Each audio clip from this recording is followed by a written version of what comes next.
I walked into the luxury hotel wearing my simple clothes, and the manager immediately judged me. He called me a gold digger trying to scam rich guests. Little did he know, my father owned a business empire worth billions. What happened next changed that hotel forever. If you've ever been judged by your appearance, this story will shock you. Stay until the end to see how one phone call turned everything upside down. Don't forget to like and subscribe for more incredible real-life stories. My name is Maureen, and I'm about to tell you a story that still gives me chills when I think about it. It happened 6 months ago, and it completely changed how I view the world and how others see me. Sometimes, the most ordinary moments can turn into extraordinary lessons about human nature, prejudice, and the power of never judging a book by its cover. It was a Tuesday morning in downtown Chicago, and I had an important business meeting at the Grand Palace Hotel. This wasn't just any hotel. It was one of those places where celebrities stayed, where business deals worth millions were made over champagne and caviar, the kind of place that screamed luxury from every marble surface and crystal chandelier. I should have been excited, but honestly, I was nervous. You see, I've never been the type of person who cares much about designer clothes or expensive accessories. That morning, I threw on my favorite pair of faded jeans, comfortable sneakers, and a simple white t-shirt. I grabbed my old backpack, the same one I'd been using since college, and headed out. My meeting was with potential investors for a tech startup I'd been working on for 2 years. This was my big break, my chance to finally get the funding I needed to take my company to the next level. As I walked up to the Grand Palace Hotel, I couldn't help but feel a little intimidated. The building towered above me, all glass and gold trim, with perfectly manicured gardens and a red carpet leading to the entrance. Doormen in pristine uniforms stood at attention, and luxury cars pulled up every few minutes to drop off guests who looked like they'd stepped out of a fashion magazine. I took a deep breath and walked through the revolving doors. The lobby was even more impressive than I'd imagined. The ceiling must have been 30 feet high, with an enormous crystal chandelier that probably cost more than most people's houses. The marble floors were so polished, I could see my reflection, and everything smelled like expensive perfume and fresh flowers. That's when I noticed the stairs. As I made my way across the lobby, I could feel eyes on me from every direction. Other guests were looking me up and down with expressions that ranged from confusion to outright disgust.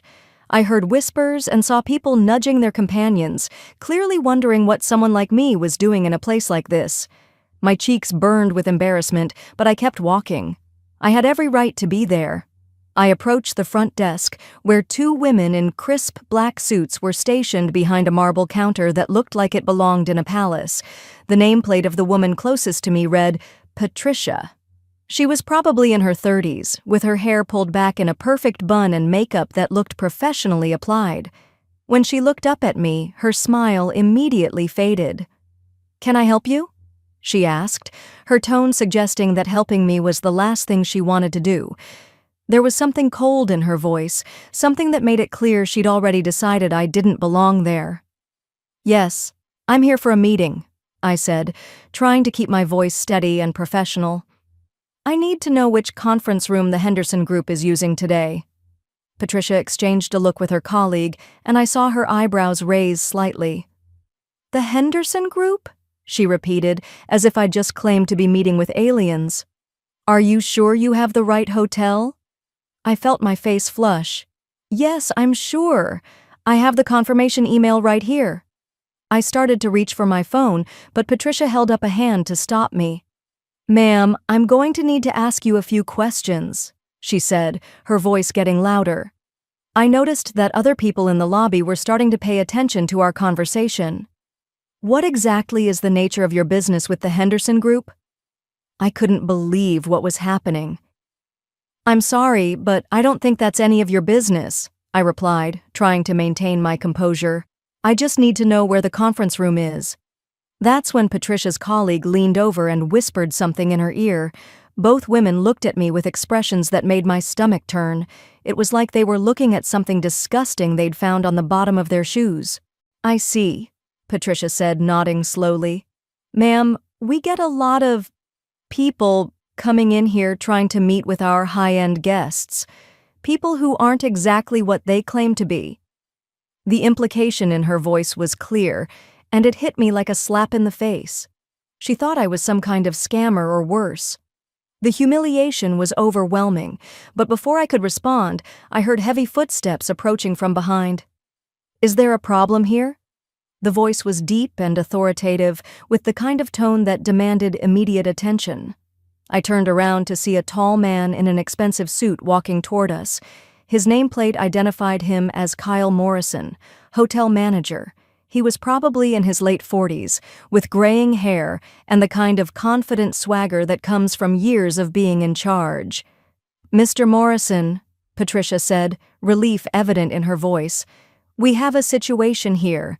This lady claims to have a meeting with the Henderson Group, but—" She let the sentence hang in the air, her meaning crystal clear. Kyle looked me up and down with undisguised contempt. His eyes lingered on my sneakers, my backpack, my casual clothes. When his gaze finally met mine, there was something cruel in his expression that made my skin crawl.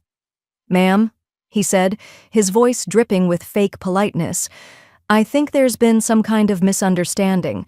The Henderson Group is composed of some of the most successful business leaders in the country.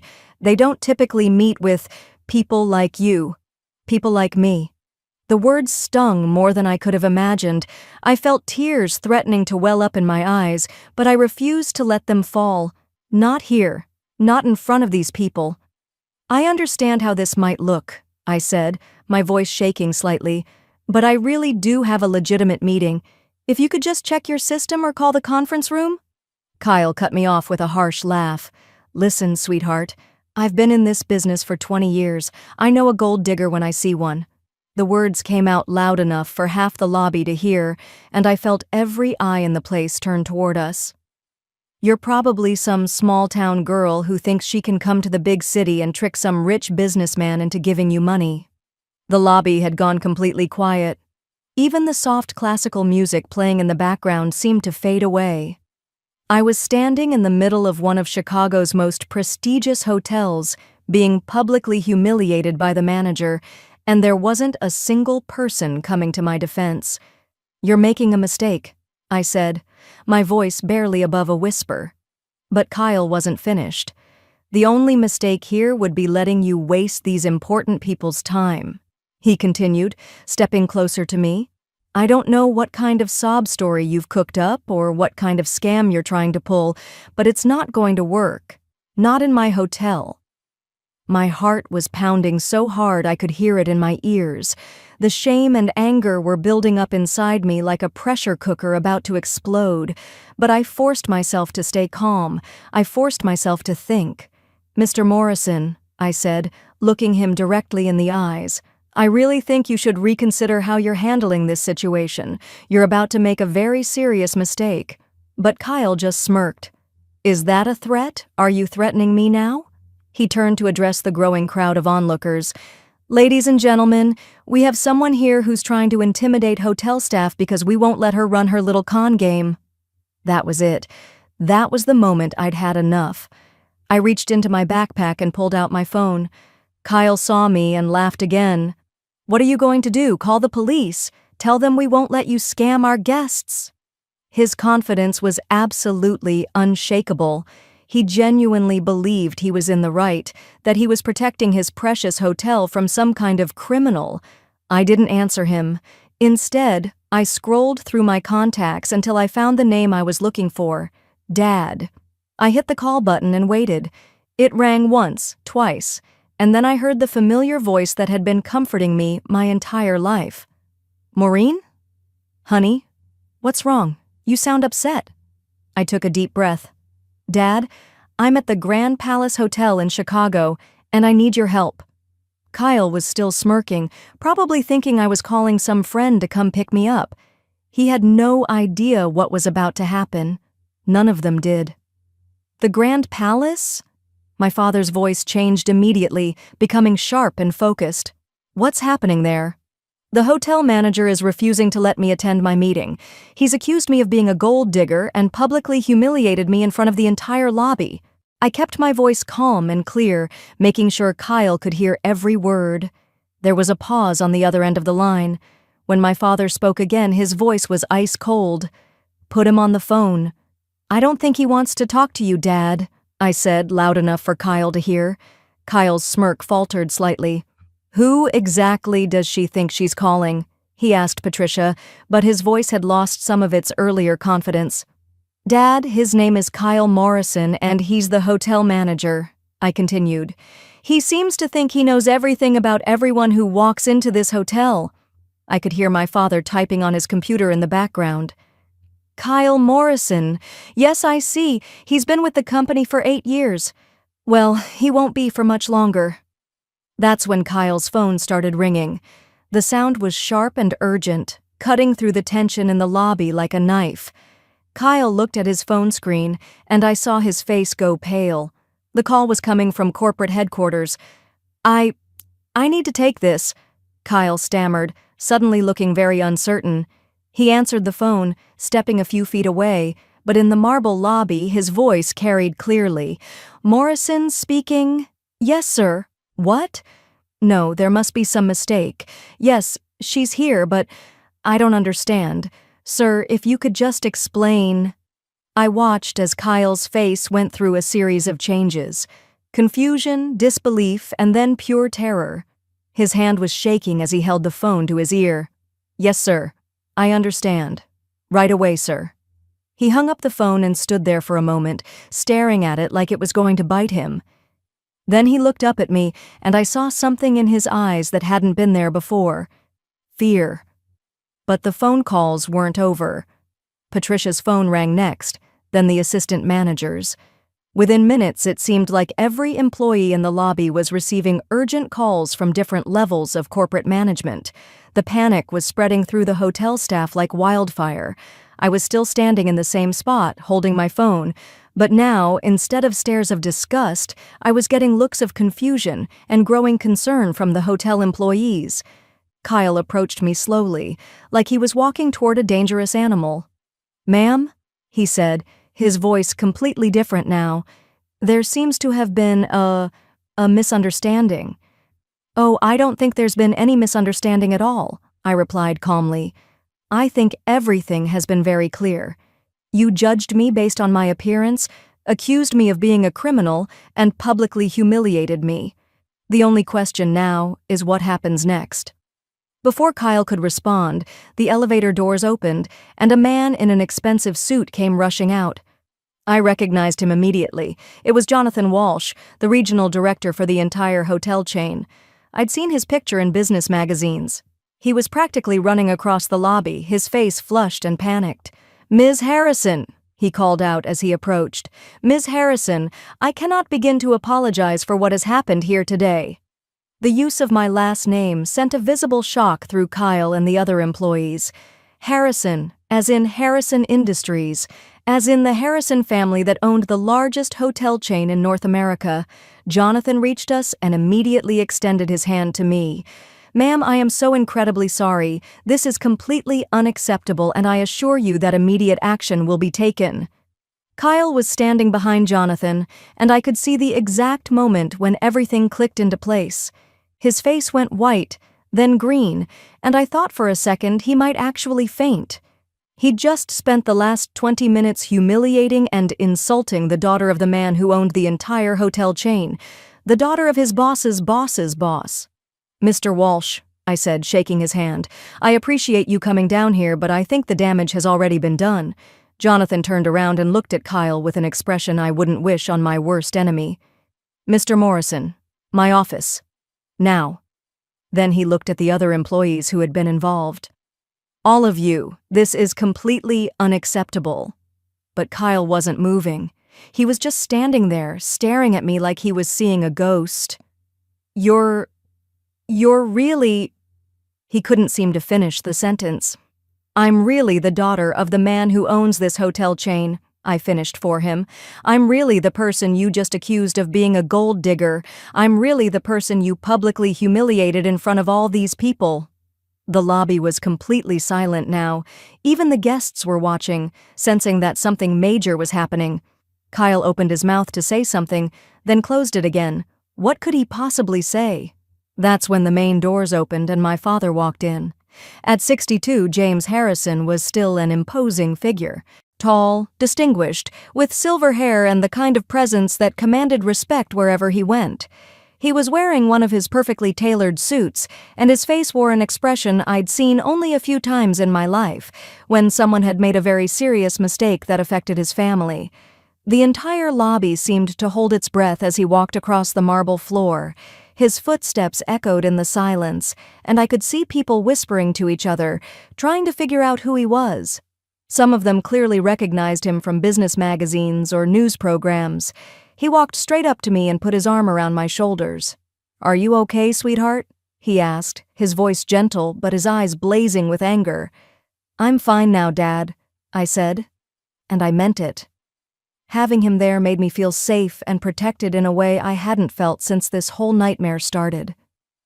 My father looked around the lobby, taking in the crowd of onlookers, the panicked hotel staff, and Kyle, who looked like he wanted to disappear into the marble floor. When he spoke, his voice was calm, but there was steel underneath it. "I want to understand exactly what happened here today," he said. "I want to know how my daughter was treated in one of my hotels." Jonathan immediately stepped forward. "Mr. Harrison, sir, there was a complete breakdown in protocol. Mr. Morrison made assumptions based on appearance and treated Ms. Harrison in a way that is completely contrary to our company values." My father nodded slowly. "I see. And what actions are being taken to address this?" "Immediate termination," Jonathan said without hesitation.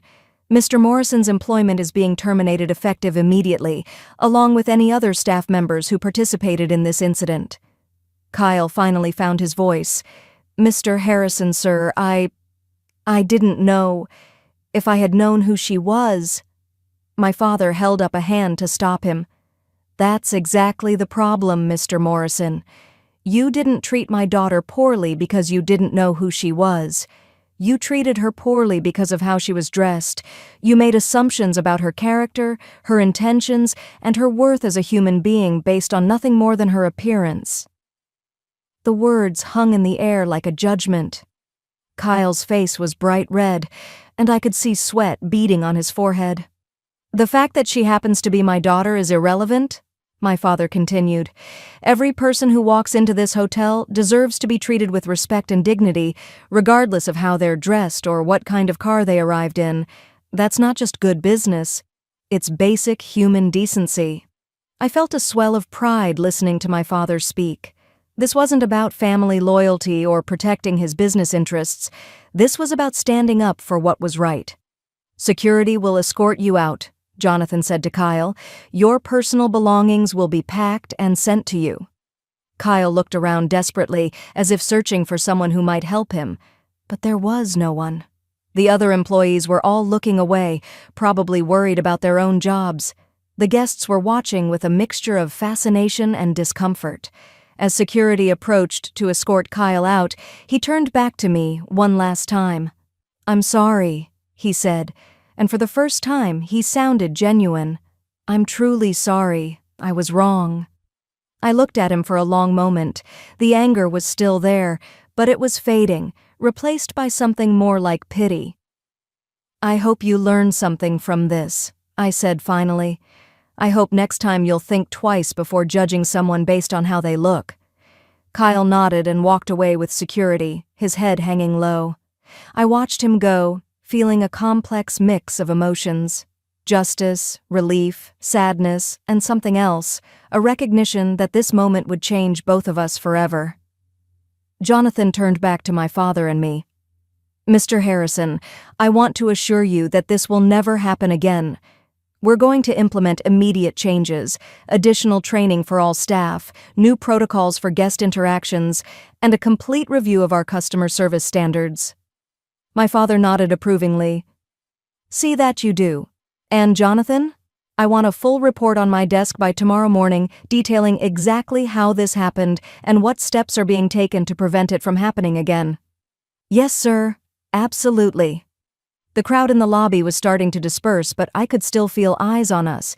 People were taking pictures with their phones, probably posting about what they'd just witnessed on social media.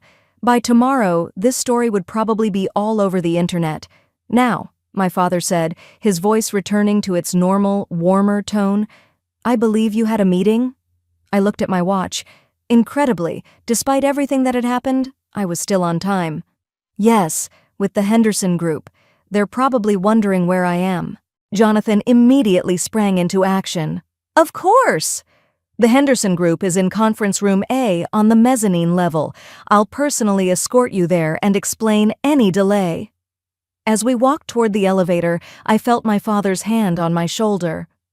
I'm proud of you, he said quietly. You handled that with more grace than I would have.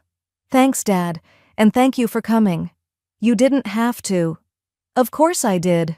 You're my daughter and no one treats my daughter that way. He paused. But more importantly, no one should treat anyone that way, period. The elevator doors opened, and as we stepped inside, I caught sight of the lobby one last time.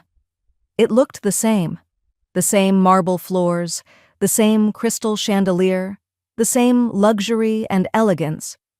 But somehow, it felt different. It felt like a place where something important had happened, where a lesson had been learned. My meeting with the Henderson Group went perfectly. They loved my presentation, and by the end of the afternoon, I had secured the funding I needed for my startup. But that wasn't the most important thing that happened that day. What happened in that hotel lobby changed me in ways I'm still discovering. It taught me about the power of prejudice and the danger of making assumptions. It showed me how quickly respect can be lost and how hard it can be to regain. But most importantly, it reminded me of the importance of treating every person with dignity, regardless of who they are or where they come from. Kyle Morrison's career in the hospitality industry was over, but I genuinely hoped he would learn from what happened and become a better person because of it. Sometimes the most painful lessons are the most valuable ones. As for me, I still dress casually most of the time. I still wear my old jeans and comfortable sneakers. But now I do it with a different kind of confidence, knowing that my worth as a person isn't determined by the clothes I wear or the car I drive. It's determined by how I treat others and how I choose to live my life. The story spread quickly through social media and business circles. Some people criticized the hotel's handling of the situation, while others used it as an opportunity to discuss broader issues of prejudice and discrimination. The Grand Palace Hotel chain implemented sweeping changes to their customer service training, and the incident became a case study in business schools about the importance of treating all customers with respect. 6 months later, I still get recognized sometimes when I go into hotels or restaurants. Usually it's positive. People want to tell me how my story inspired them, or changed how they think about judging others. But sometimes I wonder if I'm getting better service because of who I am rather than because it's the right thing to do. That's the complicated legacy of what happened that day. Yes, justice was served, and Kyle Morrison faced consequences for his actions. Yes, the hotel chain made changes that will hopefully prevent similar incidents in the future. But the deeper issue, the tendency we all have to judge others based on superficial characteristics, that's something we all have to work on individually. I think about that day often, especially when I catch myself making assumptions about someone based on their appearance. It's a reminder that we never really know who someone is or what their story might be. The person in the expensive suit might be drowning in debt, while the person in worn jeans might be worth millions. But more importantly, it doesn't matter.